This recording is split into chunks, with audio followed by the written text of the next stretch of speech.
অপেক্ষাৰ অন্ত পৰিল। মুখ্যমন্ত্ৰীয়ে ঘোষণা কৰিলে টেট পৰীক্ষাৰ ফলাফলৰ দিন। মুখ্যমন্ত্ৰী ADRE আৰু টেট পৰীক্ষাৰ ফলাফলক লৈ কৰিলে ডাঙৰ ঘোষণা। ফেচবুক লাইভযোগে মুখ্যমন্ত্ৰীয়ে চৰকাৰৰ কেতবোৰ আঁচনিৰ উপৰি পৰীক্ষা সম্পৰ্কীয় ঘোষণাও আগবঢ়ায়।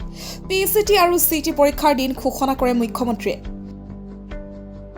ৰাজ্য চৰকাৰে 5 জুন তাৰিখে প্ৰভিজনেল ৰিজাল্ট ঘোষণা কৰিব। প্ৰভিজনেল ৰিজাল্ট ঘোষণা হোৱাৰ পাছত প্ৰাৰ্থীসকলৰ ডকুমেণ্ট ভেৰিফিকেশ্যন প্ৰক্ৰিয়া আৰম্ভ হ'ব। মুখ্যমন্ত্ৰীয়ে কয়, ডকুমেণ্ট ভেৰিফিকেশ্যনৰ পাছত যিসকলৰ ডকুমেণ্ট জেনুইন হ'ব তেওঁলোককে আমি চূড়ান্তভাৱে পৰীক্ষাত উত্তীৰ্ণ হোৱা বুলি ঘোষণা কৰিম। বহুতে মোক এইকেইটা দিন সুধি আছে যে ADREৰ অৰেলবিলাক কেতিয়াৰ পৰা আৰম্ভ হ'ব। আপোনালোকে জানে যে ADREত বিশেষ কেইটামান পৰীক্ষা অনুষ্ঠিত হৈছিল। প্ৰথম আছিলে গ্ৰেড 3 ড্ৰাইভাৰ, ষ্টেনো আৰু ইলেক্ট্ৰিচিয়ান অৰ্থাৎ APDCLৰ কাৰণে। আজি আমি সিদ্ধান্ত লৈছোঁ যে গ্ৰেড 3ৰ কাৰণে কম্পিউটাৰ টেষ্ট, ড্ৰাইভাৰৰ কাৰণে ড্ৰাইভিং টেষ্ট, ষ্টেনোৰ কাৰণে ষ্টেনোৰ ব্যৱহাৰিক টেষ্ট আৰু ইলেক্ট্ৰিচিয়ানৰ কাৰণে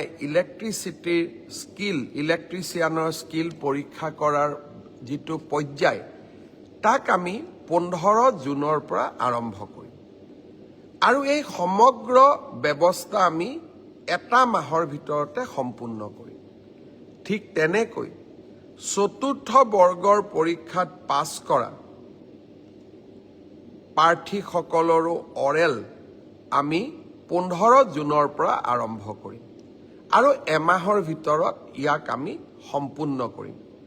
অলপ আজি বা কালি বা পৰহি ৰাজ্য চৰকাৰে আপোনালোকক আনুষ্ঠানিকভাৱে দিন আৰু বাৰ আপোনালোকক জনাব।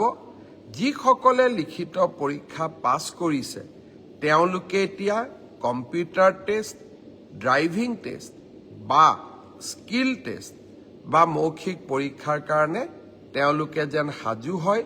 15 জুনৰ পৰা এই প্ৰক্ৰিয়া আমি আৰম্ভ কৰিম।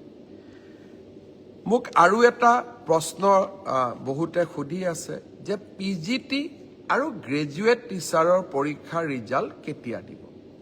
আমি 5 জুন তাৰিখে প্ৰভিজনেল ৰিজাল্ট এনাউন্স কৰিম।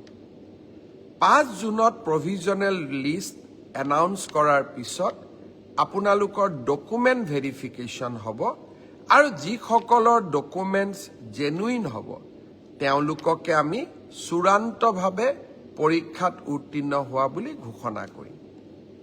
অৰ্থাৎ পৰীক্ষাৰ ৰিজাল্ট কেতিয়া দিব? উত্তৰ 5 জুন তাৰিখে দিব।